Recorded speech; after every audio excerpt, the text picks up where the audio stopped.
This is Faisal Hamid Khatek from theleadersmith.com with my friend, co-presenter Victoria Hargis from victoriahargis.com. And today we're going to be talking about how to make changes in your life. And with changes, I mean positive changes, obviously. How to do that. And Victoria talks about that. She has a book about that, how to excel your business by making changes in your life. And she has done that through her own life. So we're going to talk about that today. It's just going to be a conversation.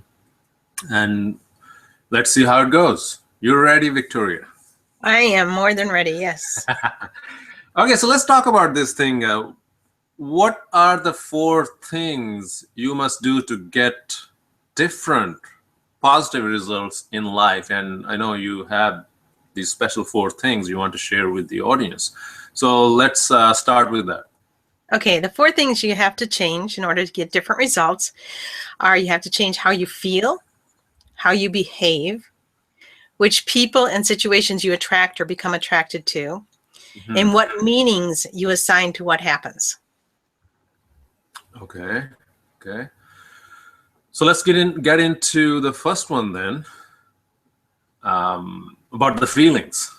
So how do you change your feelings? And first of all, how does someone actually feel their feelings? Because most of us are living in this, society where we have these masks on, and we really are not in touch with our feelings.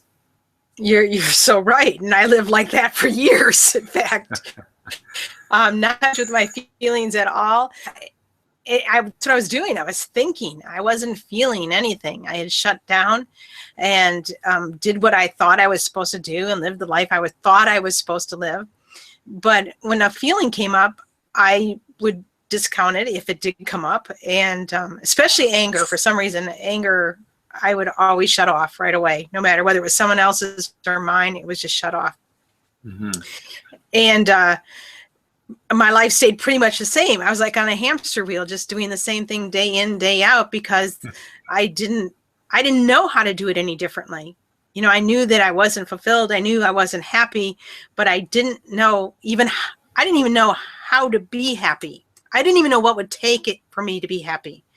So we live often in the conditions that we're told we're supposed to live in. And that's really not what it's all about. It's really about being in touch with how you feel so that you can actually create the life that you want.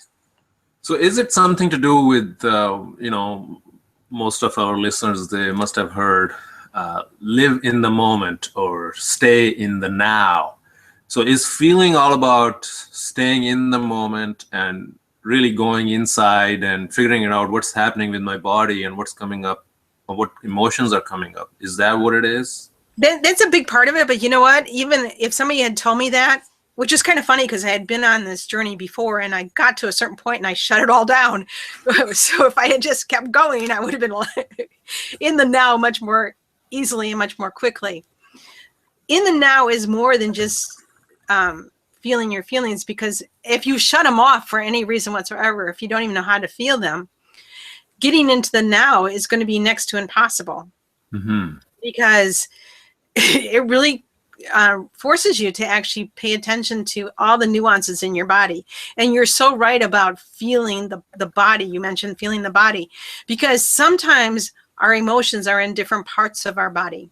Like sometimes we feel the anger in our gut, or we might feel stress in our shoulders, or we might feel a sense of tenseness and have TMJ because we're so tense and not sure exactly how we're supposed to be feeling, but we hold it in our body.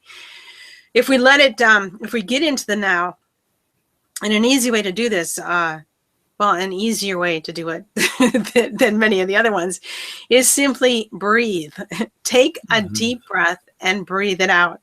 And I know when I first was doing this recently, or within the last couple of years, I did a walking meditation that was as simple as, and I actually did it in my car also, so sitting meditation as well.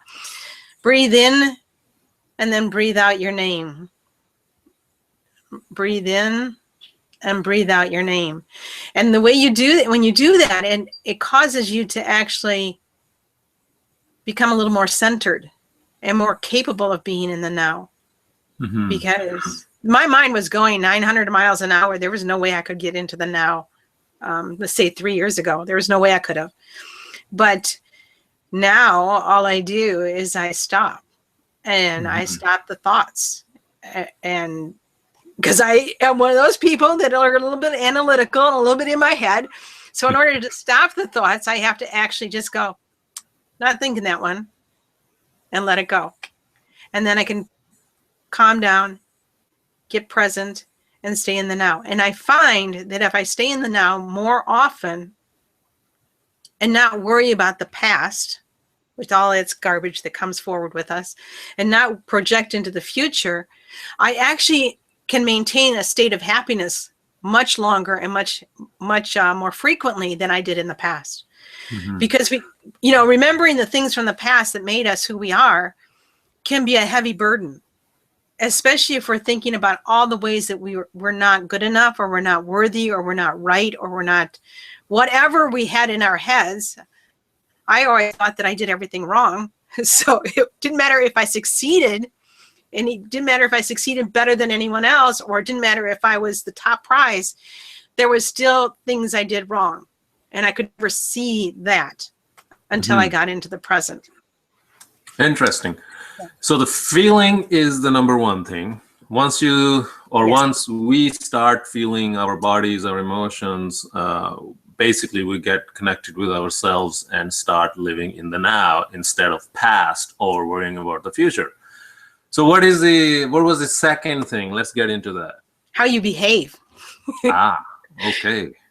Now, for us rigid people that always try to make sure we behaved ourselves exactly the way we're supposed to, you have to kind of give yourself a break here. Because what got you to where you are right now won't take you into the next step. So like me, who was very rigid and thought that she was always doing everything exactly the way she was supposed to be doing it, I had to let go of that. I had to be okay with not being perfect, or not that I ever thought I was perfect, but not even, going along the lines of where I thought I was supposed to do. So you have to let go of a little bit of stuff in order to, if you're rigid like me, let go of stuff so that you can actually become who you were meant to be and be present in the moment. If you're one of those people that like to point fingers at everyone else about what they're doing wrong, you got to stop, because been there before. Yeah, we all have.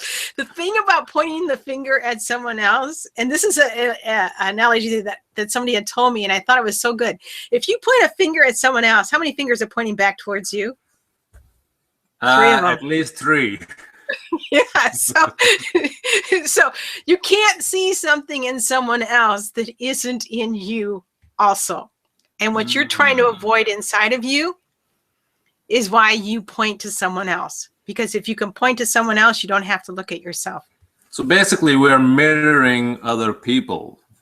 Yes. The anger or frustration or the hurt we see in other people, it's some way, shape, or form in ourselves, actually, which is coming out in the form of other person.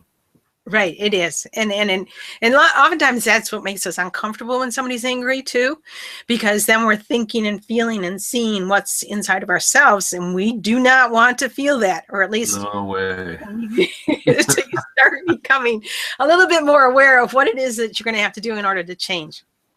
I see. Okay, so second thing was how you behave. Behave. Yes. Okay, cool. Third thing. Okay, this one kind of happens because of the first two. So it's kind of like a consequence of the first two.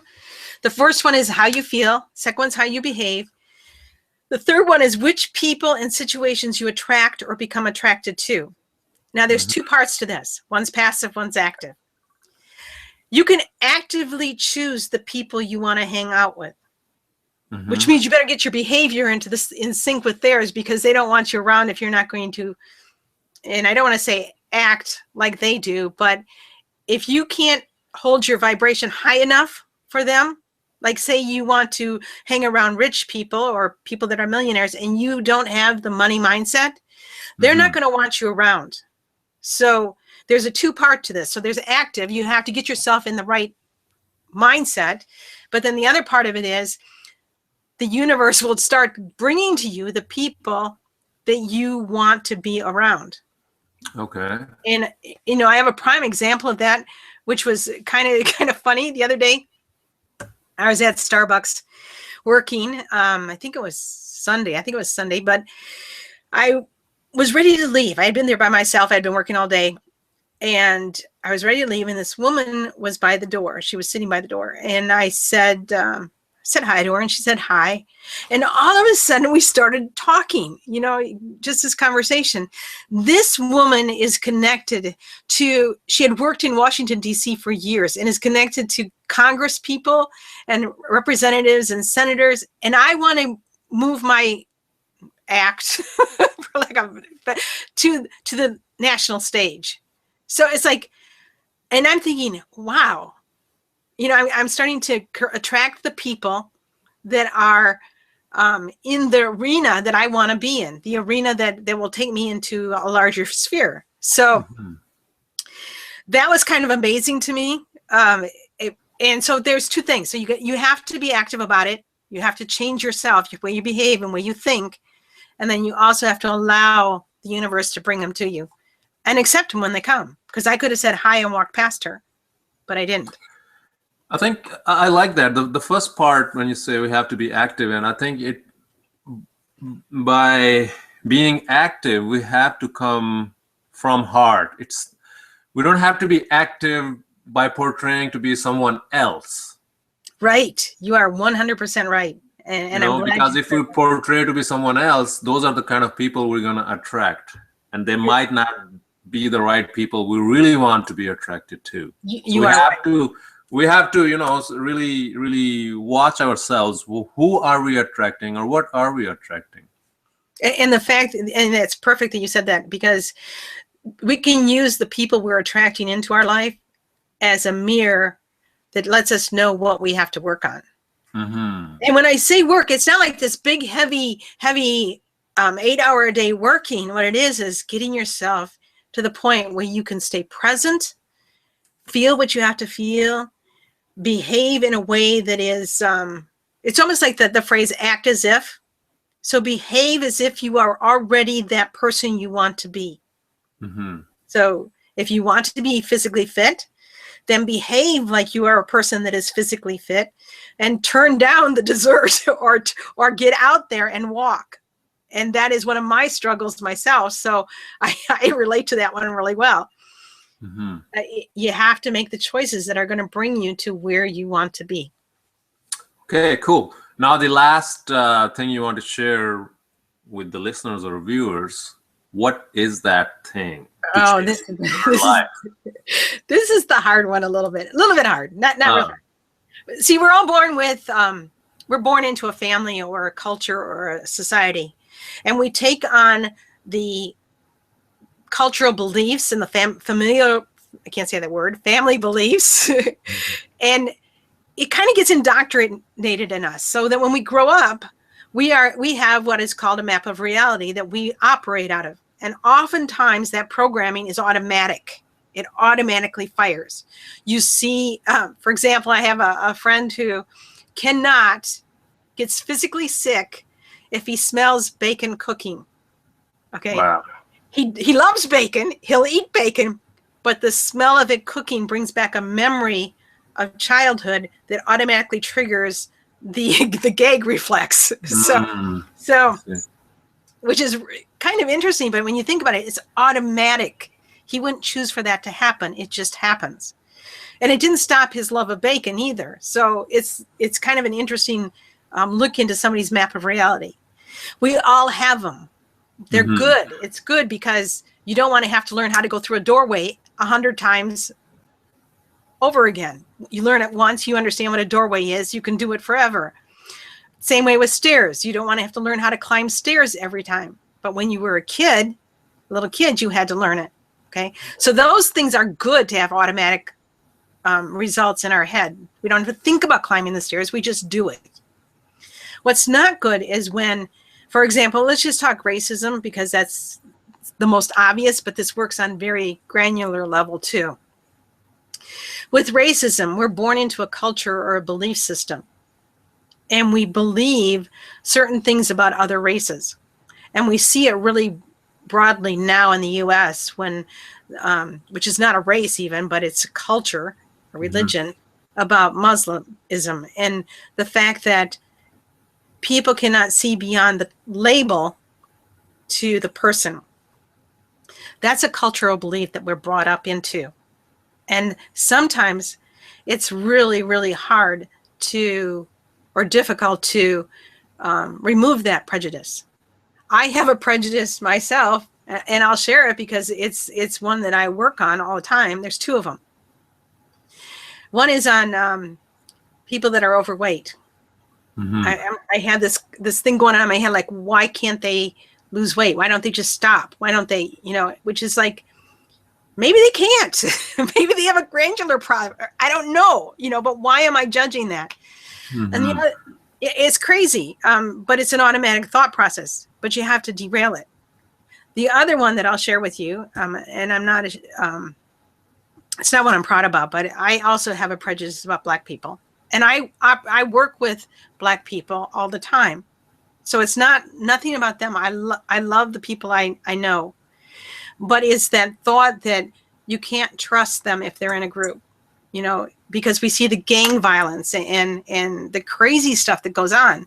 It's not the individual people, but it's that mindset that we're brought up with. I grew up in a very white side of town. The first Black person I saw was in high school. We had one Black student that was in high school. She wasn't really a friend of mine, so I didn't really interact with her. So it wasn't until college that I actually had the opportunity to interact with people of other cultures and other races, which there isn't any other races, by the way. That's an aside. We're all one race. We're all one. We are one. We are one race. That's been proven scientifically. There is no difference between the races. We're all one. But it's those automatic thought processes that you have to derail. It's not like I'll go out and I will ever act on any of those beliefs. I won't say things about, the other cultures, other races, or people that are overweight, because I realize it's not really a good belief, Right. But it's something that was, for lack of a better word, indoctrinated into me when I was a kid. So, you have to choose differently. I guess that's the bottom line. Yeah, I think after listening to you, and by the way, thank you very much for being vulnerable. It's not easy to talk about our prejudices and those things we believe which are not true.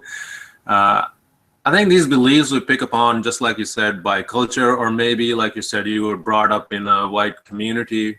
So these things were bombarded at you that Black Africans or other races, they are not good, or for whatever reason. But the good thing is, whenever that thought comes to your mind, you stop and you check with you. Is it really right? Do I really hate these people? Or is it my conditioning which is coming up? If it is the conditioning, how can I change it? Because those people are not bad. They're good people. It's just somebody put that thought in my mind, and I've been carrying that for years and years. And that is just one example. And then there's so many other things, so many other beliefs we have taken upon ourselves by society or our parents or neighbors or whoever. And we keep on thinking about those things, and those are kind of triggers for us. Every time we see that particular belief playing out in the society, or somebody doing that thing in front of us, or maybe the person who shows up who is from a different race, this belief system kicks in, this particular belief kicks in, and we start wasting our energy debating in our head, oh, I don't like this person, blah, blah, blah. And everybody has lots of beliefs. Like I have lots of beliefs, and we waste lots of time, trying to justify those beliefs, that those beliefs are right. But what a way to, calm down and think about it. Is it really what I should be thinking about? Is it really true? If it is not true, then why the heck am I carrying it for that long, right? And that's a really good point you brought up. I really like it. And it's, like you mentioned, it is tough to change because we have been thinking like that for years and years. Maybe some people 40, 50 years, they have been thinking like that. So it's hard to kick that belief out. But there is a way. I'm sure you have a way to do it, and you teach that in your coaching, I believe. I do talk about it, but the number one thing you need to do is to start really being aware of what they are. And there are ways of doing that. One of the ones I like to talk about is just sitting down and writing out your I am statements. For example, you have both positive and negative I am statements. But if you can make statements like, I am talented, I am creative. We could also, one second. I should have had this available, but I didn't.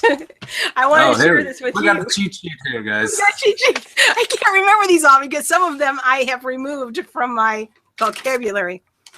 This is what's called a crapboard. Okay. Okay. It's called a crapboard. And the idea behind it is that we write down the things that we don't want to believe, that we tend to say in our heads, but we know isn't right. So we can do this with the race also, and which is a good idea because I did not put those on here, and I think I'm going to add those to it. So I just want to share with you a little bit. The idea behind a crapboard is that they're running in our head anyhow. Okay. And neuroscience says that if we can take the shit in our head, the crap in our head, that's a technical term, the crap in our head, and put it somewhere so our brain doesn't have to keep thinking about it, we can make a disconnect between what that thought was and our brain. Okay. So we can for probably example, create new pathways, I guess. Yes, you create more neural pathways. So what I did was I did this about, I don't know, it was 4 months ago. I wrote this one down, and many of these have changed actually, but I'll give you a couple of them. So one of the first ones was, no one wants your ideas. So that was running in my head nonstop, or I can't make it on my own, or I'm too old, I can't do it. I'm not good enough. I'm not good enough. I can never make money. Yeah, and things like even about your body, like my body, this is not, I know these aren't true now, that's why I'm laughing. My body is ugly and short is what I was thinking back then. I'm not motivated. So all these things that are like, I could even put things on there that Black people are scary or something like that. I could say something like that in there. So I can make a disconnect between what I'm thinking and what actually is. And so what happens is you put it up, if you have a vision board, next to your vision board. You don't want to write this out and throw it away, because if you do, your brain knows it's not parked anywhere, so they have to start thinking about it again. Okay, so by posting it on your wall, and every day going up there, and to begin with, every day I went up there and I read through them, and I'm going, it's not true. It's not true. And then also stroking the back of your arms as you're saying that, I'm not motivated. Okay. And then all of a sudden you get to the point after you do this that you're going, that's not true. And you can actually cross it out off your crap board. And because you're not working on it anymore. So this kind of brings it, it kind of parks it. I don't know how to explain it, but I know it works because I did it for me. And it worked. Well, I guess it goes back to the neuro-linguistic programming too. We're changing our thought process, and we're paying attention to each and every word, because that's what happens. The words we use, they become our reality. They do. So if we're using the crap words, we're feeding the crap to our brain. Guess what? That's what our life is going to become. So what you're saying, and this is a pretty cool way of doing it, is just running these statements in your head and going back to your first tip, which is feelings. So if I have a, like, I'm not good enough, I'm not good enough. So I'm thinking, I'm relaxed, I'm thinking, and then I'm going to figure out, am I really not good enough? And very soon it will be pretty obvious, hey, I am good enough. That is just the crap I've been running for all these years. So that is a really cool way to, change our statements or our beliefs, if you will. Yeah. So, wow, that's empowering. And I hope people who are listening or watching, they can, grasp the power behind these simple techniques. So, you know what? So those are the 4 tips how to change our lives positively. And these are simple but effective. And at the same time, it could be hard to change because change is always hard. But if we can follow these tips. Can I challenge you on that, Faisal? On what? Is change always hard? No, that's what people think. Me and you, we both know it is not right. I used to think that way because, once we get comfortable, we have learned from our mentor, Dov Barron, it's hard to change because we get comfortable with that situation, whichever situation, good or bad. And that becomes our, let's say a dress or whatever we like to wear.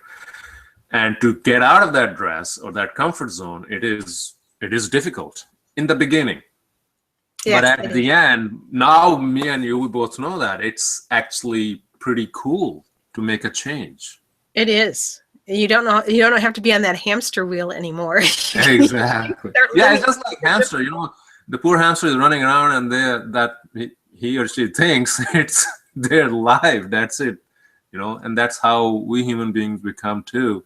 We become comfortable in one situation, either victim or whatever it is, and that becomes our mentality. But change is easy. I'll change that for you. Okay. Thank you. In the beginning, it might be hard, but once you take a step and follow these 4 tips by Victoria, change is easy. And by change, I mean positive change. Well, negative change sometimes is easy too. I just want to put that in there. But we want to do positive change. We just need to watch what we're doing. Yeah. Negative or positive. Go for the positive. Yeah, definitely. So you know what? Is there anything else you want to share at the end real quick? There's nothing I can share real quick. Real quick. So that has to be another conversation for another day. But I think we covered pretty good stuff in this video. So we're going to stop here so people can grasp what they just heard and they can work on this. And then we're going to come back with the next video and we'll have some more juicy tips from you.